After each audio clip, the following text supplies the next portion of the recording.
येळकोट येळकोट जय मल्हार। आजच्या व्हिडिओमध्ये सर्व स्वामी भक्तांचे स्वागत आहे। भगवान खंडोबा म्हणजे मल्हारी मार्तंड, भक्तांच्या हाकेला धावून येणारे आराध्य दैवत होय। भगवान खंडोबाने मल्हारी मार्तंड रूपात राक्षस मणिमल्ल यांचा संहार केला तो दिवस म्हणजे चंपाषष्ठी होय।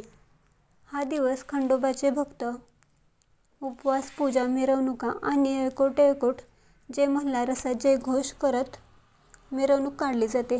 मल्हारी सप्तशती पारायण कसे करावे?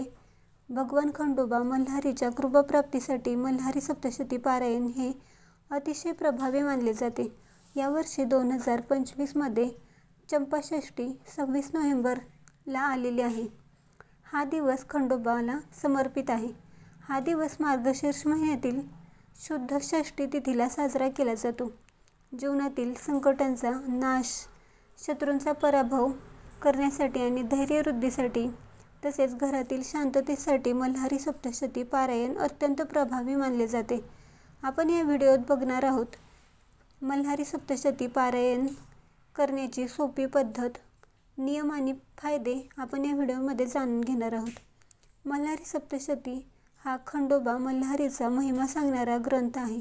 यात भगवान खंडोबांनी राक्षस मणिमल्ल यांचा संहार करून धर्माची स्थापना केली होती याची संपूर्ण माहिती या सप्तशतीमध्ये दिलेली आहे। मल्हारी सप्तशती पारायण हे चंपाषष्ठी तसेच मार्गशीर्ष महिन्यातील कोणत्याही रविवारी केले जाते। पारायण 1 दिवसात किंवा 7 दिवसात पूर्ण करता येते। ज्या दिवशी पारायणाला सुरुवात करणार आहोत त्या दिवशी सकाळी लवकर उठून स्नान करून पिवळे किंवा नारंगी रंगाचे वस्त्र धारण करावे। देवपूजा करून पाटावर केसरी किंवा पिवळे रंगाचे वस्त्र टाकावे। खंडोबाची मूर्ती किंवा फोटो ठेवावा आणि हळद कुंकू, बाभळीची पाने, फुले अर्पण करावीत। पारायण करण्यापूर्वी संकल्प सोडावा। हा संकल्प स्वतःचे नाव घेऊन सोडावा, जसे की खंडोबा मल्हारीच्या कृपेकरिता मल्हारी सप्तशती करण्याचा संकल्प करीत आहे, असा संकल्प करून पारायणाला सुरुवात करावी। जर तुम्ही 1 दिवसाचे पारायण करणार असाल तर एकाच दिवशी 7 अध्याय वाचून पारायण पूर्ण केले जाते आणि तुम्ही जर 7 दिवसाचे पारायण करणार असाल तर 7 दिवसात रोज 1 याप्रमाणे 7 अध्याय वाचून पारायण पूर्ण करता येते। जेव्हा वाचत असतो आपण त्यावेळी वाचताना उच्चार स्पष्ट असावेत। शांत चित्ताने आणि एकाग्रतेने पारायणास सुरुवात करावी। शेवटी आरती करावी आणि नैवेद्य दाखवावा। पारायण काळात घरात स्वच्छता असावी तसेच शांतता राखावी। वादविवाद, भांडणे टाळावीत। तुम्हाला शक्य असेल तर अखंड दिवा लावावा।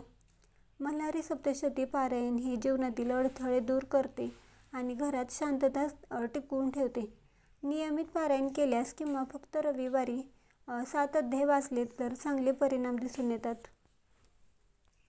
तुम्हाला ही माहिती आवडली असेल तर आपल्या व्हिडिओला लाईक करा, तसेच शेअर करा आणि असेच धार्मिक व्हिडिओ बघण्यासाठी आपल्या नित्यभक्ती या चॅनलला सबस्क्राईब करा।